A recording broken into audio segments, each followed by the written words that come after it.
생각해보면 우리 세상은 정말 거대한 퍼즐 같지 않나요? 그리고 이런 퍼즐들을 푸는 정말 강력하면서도 우아한 방법이 있습니다.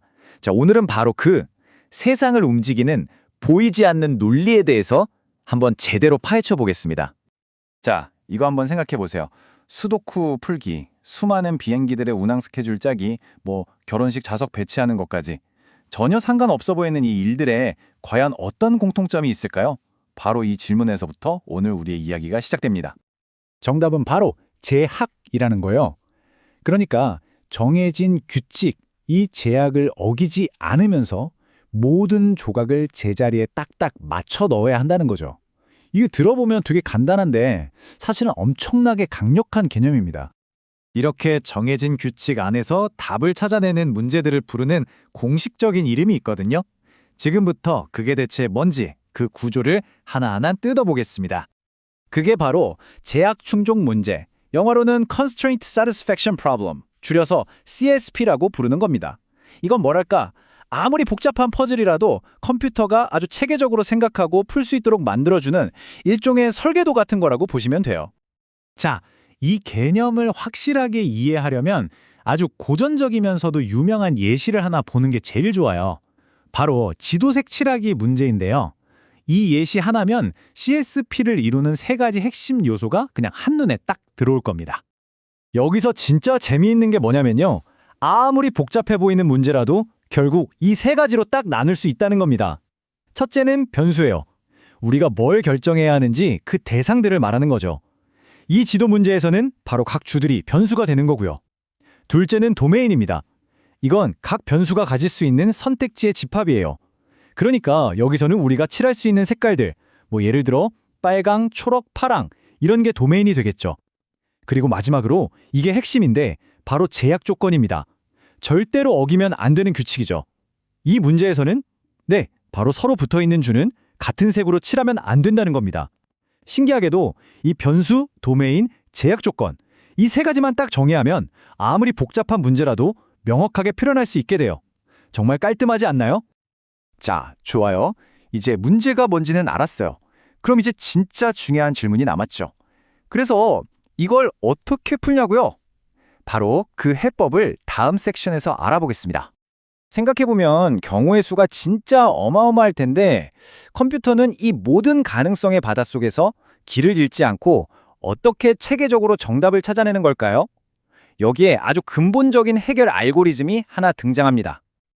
그게 바로 백트래킹 탐색이라는 방법입니다. 이걸 쉽게 비유하자면 마치 미로 찾기랑 똑같아요. 일단 한 길로 쭉 가보는 거예요. 가다가 막혔네? 그럼 바로 그 전 갈림길로 되돌아가서, 즉 백트랙해서 아직 안 가본 다른 길로 다시 가보는 거죠. 정답을 찾을 때까지 이 과정을 계속 반복하는 아주 간단하면서도 강력한 방법입니다. 이 백트래킹 과정은 정말 놀라울 정도로 단순하고 논리적입니다. 일단 아직 색이 안 칠해진 줄을 하나 골라요. 그리고 가능한 색깔 중 하나를 일단 칠해봅니다. 그 다음에 뭘 할까요? 당연히 규칙을 어기는지 체크해야죠. 만약 규칙에 어긋나지 않으면 오케이, 그럼 다음 주로 넘어가는 겁니다. 근데 만약에 규칙에 어긋난다?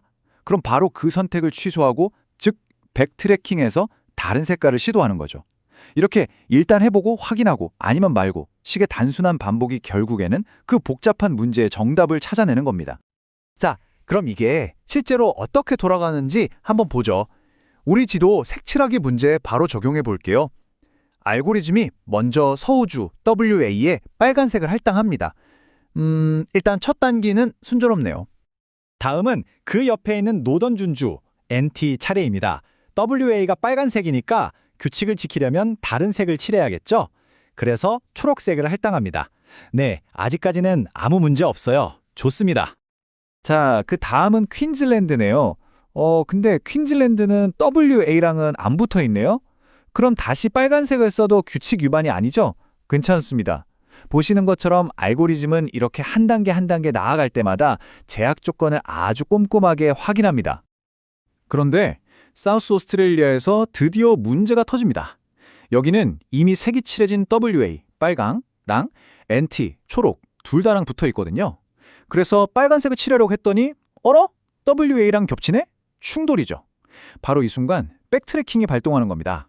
아, 이 길은 틀렸구나 하고 방금 했던 선택을 물리고 이전 단계로 돌아가서 다른 길을 찾아 나서는 거죠. 이게 바로 백트래킹의 핵심입니다. 자, 근데 이 백트래킹 분명히 효과적이긴 한데 문제가 있어요. 운이 나쁘면 엄청나게 느릴 수가 있다는 거죠. 그래서 사람들은 생각했어요. 이걸 좀 더 똑똑하게 할 수는 없을까? 그래서 등장한 게 바로 휴리스틱이라는 개념입니다. 무작정 탐색하는 게 아니라 더 똑똑하게 탐색하는 방법이죠. 그냥 무작정 탐색하는 거랑 휴리스틱을 써서 똑똑하게 탐색하는 건 정말 하늘과 땅 차이입니다. 기본 탐색이 말 그대로 모든 옵션을 하나씩 다 시도해보느라 엄청 느릴 수 있다면 스마트 탐색은 일종의 경험에서 나온 꿀팁 같은 걸 써서 훨씬 더 빨리 정답을 찾아내는 거죠. 그럼 이 휴리스틱이라는 게 대체 뭐냐? 이건 무슨 수학 공식처럼 무조건 정답이다. 이걸 보장해 주는 건 아니에요. 그보다는 복잡한 문제에 딱 부딪혔을 때 이럴 땐 보통 이렇게 하는 게 좋더라 하는 일종의 문제 해결 지름길 아니면 뭐 프로의 팁 같은 거라고 생각하시면 쉽습니다. 대표적인 휴리스틱 중에 가장 제약된 변수, 즉 MRV라는 게 있는데요. 이건 아주 간단해요. 가장 어려운 것부터 먼저 해결하라는 겁니다. 아니 왜 어려운 걸 먼저 하냐고요? 생각해보세요.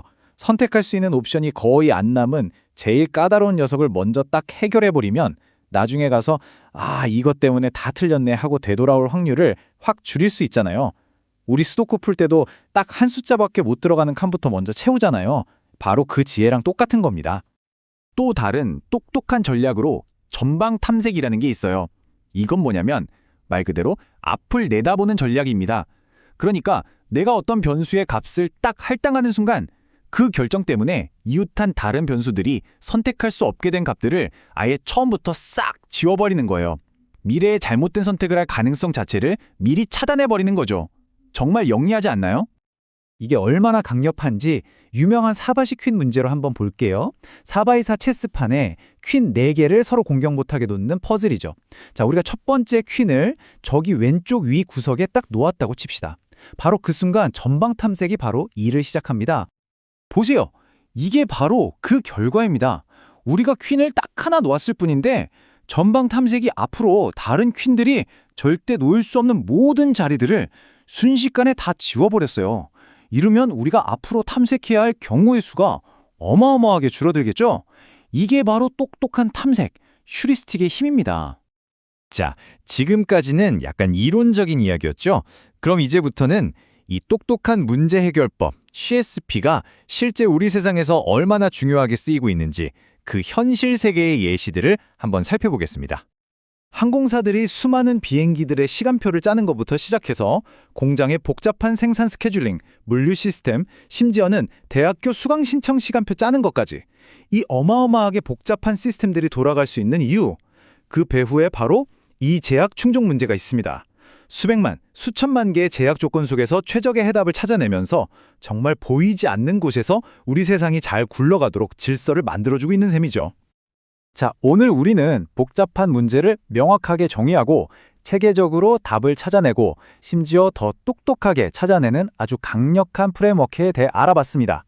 그렇다면 이제 마지막 질문은 이거겠죠? 이렇게 강력한 문제 해결 도구를 손에 쥔 우리는 앞으로 컴퓨터에게 인류의 어떤 더 복잡하고 더 어려운 난제들을 풀도록 가르치게 될까요? 이 질문을 여러분께 남겨드리면서 오늘 이야기는 여기서 마치겠습니다.